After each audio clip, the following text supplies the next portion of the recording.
Hello. ഇന്നലെ പപ്പനുവിനെയും west ഇൻഡീസും തമ്മിലുള്ള മത്സരം കഴിഞ്ഞിരിക്കുന്നു. അതിൽ വെസ്റ്റ് ഇൻഡീസ് 5 വിക്കറ്റിന് ജയിച്ചിരിക്കുന്നു. 6 ബോൾ ശേഷിക്കെ. കളിയിലെ man of the match Roston Chase 42 runs അടിച്ചെടുത്തു. സോ നമുക്ക് ഈ കളിയിലേക്ക് ഡീപ്പായിട്ട് നോക്കുകയാണെങ്കിൽ ടോസ് കിട്ടിയ വെസ്റ്റ് ഇൻഡീസ് ബോളിംഗ് തിരഞ്ഞെടുത്തു. West Indies captain Powell. അതിനുശേഷം പാപ്പന്യൂഗിനിയയുടെ ഓപ്പണേഴ്സ് ബാറ്റ്സ്മാനായ ടോണി യൂറ, അദ്ദേഹമാണ് പാപ്പന്യൂഗിനിയയുടെ ഏറ്റവും കൂടുതൽ ടോപ്പ് റൺ സ്കോറർ. അപ്പോൾ അദ്ദേഹം കളിക്കുമെന്നാണ് നമ്മൾ വിചാരിച്ചത്, പക്ഷേ കളിച്ചില്ല. ടോണി യൂറ 2 റൺസിന് ഔട്ടായി. സോ ഒരു ക്യാപ്റ്റനായ ആസാദ് വാളയും ടോണി യൂറയും കൂടാണ് ഓപ്പണിങ് ഇറങ്ങിയത്. അത് കഴിഞ്ഞ് ഇറങ്ങിയ ലെഗ സിയാക്കയും ഹുസൈൻ്റെ ബോളിൽ ബൗൾഡായി. അടുത്തായിട്ട് ഇറങ്ങിയ സെസീബ് ബൗവും വളയും കൂടെ അത്യാവശ്യം കുഴപ്പമില്ലാത്തൊരു പെർഫോമൻസ് കാഴ്ചവെച്ചു. എന്നാൽ 34 റൺസ് ആയപ്പോൾ വള ഔട്ടായി. വളയുടെ വിക്കറ്റ് കിട്ടിയത് ജോസഫിനാണ്. സോ അതിനുശേഷം ഇറങ്ങിയ ഹെറി എന്ന് പറഞ്ഞ ആൾ ഒത്തിരി ഒന്നും കാണിച്ചു വെക്കാൻ പറ്റിയില്ല. രണ്ടാമത്തേക്ക് നമ്മൾ വിചാരിച്ചു ടീം ഓക്കെ ഒരു PNG ഒരു 60-70 ഇതിനൊക്കെ ഓൾ ഔട്ട് ആക്കുമെന്നാണ് വിചാരിച്ചത്. പക്ഷേ നമ്മളെ ക്യാപ്റ്റൻ ബാവു വളരെ മികച്ചൊരു പ്രകടനം കാഴ്ചവെച്ചതിനാൽ ടീം സ്കോർ 136 എത്തിക്കാൻ സാധിച്ചു. ബാവു ഡൊറിഗ എന്ന് പറഞ്ഞാലും അത്യാവശ്യം നല്ലൊരു പ്രകടനമാണ് കാഴ്ചവെച്ചത്. 27 റൺസ് അടിച്ചു, 3 4 അടിച്ചു. എന്നാൽ സിമ്പിളായിട്ട് ജയിക്കാമെന്ന് വിചാരിച്ച കളി വെസ്റ്റ് ഇൻഡീസിന് സിമ്പിളായിട്ട് ജയിക്കാമെന്നാണ് ഞാൻ വിചാരിച്ചത്.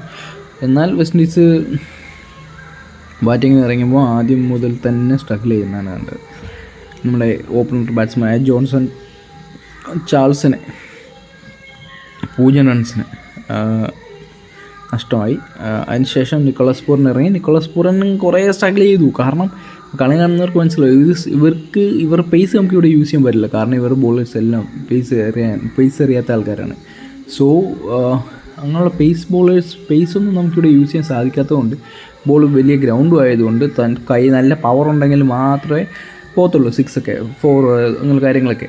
വെസ്റ്റ് ഇൻഡീസിന് നേരെ നമുക്കറിയാം നല്ല പവറുള്ളവരാണ്. എന്നാൽ പോലും ചില ബോൾ കണക്റ്റ് ആയില്ലെങ്കിൽ ക്യാച്ച് ആകാനുള്ള സാധ്യത കൂടുതലാണ്. ആ ഒരു കാരണം കൊണ്ട് നിക്കോളാസ് പൂറനും കുറച്ച് സ്ട്രഗിൾ ചെയ്താണ് വെസ്റ്റ് ഇൻഡീസ് ജയിച്ചത്. കളി കണ്ടവർക്കറിയാം. കളി റിക്കവർ റേറ്റ് 7 നിന്ന് 10 വരെ ആയൊരു സമയം ഉണ്ടായിരുന്നു. അപ്പം നിക്കോളാസ് പൂറൻ 27 ഔട്ടാകുന്നു. അതിനിറങ്ങിയ റോസ്റ്റൺ ചേസ് ആദ്യം ഞാൻ കളി കണ്ടപ്പോൾ വിചാരിച്ചത് ഇവൻ എന്ത് കളിയാണ് കളിക്കുന്നത്, കൊട്ടി ഒന്നും ചെയ്യുന്നില്ലായിരുന്നു.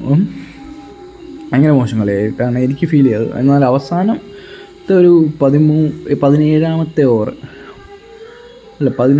ഓവറിൽ 2 6ഉം ഒരു 6 ഒരു 4ഉം ഒക്കെ അടിച്ച് ടീമിനെ വിജയത്തിലേക്ക് എത്തിച്ചു. അദ്ദേഹം തന്നെയാണ് മാൻ ഓഫ് ദ മാച്ച്. കാരണം ഇങ്ങനെ കളിച്ച് ടീമിന് നല്ല പ്രഷർ വെക്കുന്നവർ ഫീൽ ചെയ്തു. സോ അത് കഴിഞ്ഞ് നമ്മുടെ ക്യാപ്റ്റൻ റോമാൻ പവൽ 15 റൺസ് എടുത്തു. എന്നാൽ പോലും വെസ്റ്റ് ഇൻഡീസിന് 5 വിക്കറ്റ് നഷ്ടപ്പെട്ടു. പാപ്പന്യൂഗിനിയക്കെതിരെ വളരെ കുറച്ച് കഷ്ടപ്പെട്ടാണ് വെസ്റ്റ് ഇൻഡീസ് ജയിച്ചത്. 19ാമത്തെ ഓവറിലാണ് ജയിച്ചത്. പിന്നെ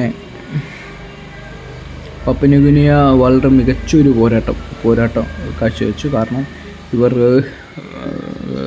പലരും വിചാരിച്ചത് 60-നും 50-നും ഓൾ ഔട്ട് ആവും, അല്ലെങ്കിൽ വെസ്റ്റ് ഇൻഡീസ് ഫസ്റ്റ് ബാറ്റ് ചെയ്താലും 200-300 അടിച്ചെടുക്കുമെന്നാണ് വിചാരിച്ചത്. എന്നാൽ ചരിത്രം തിരുത്തി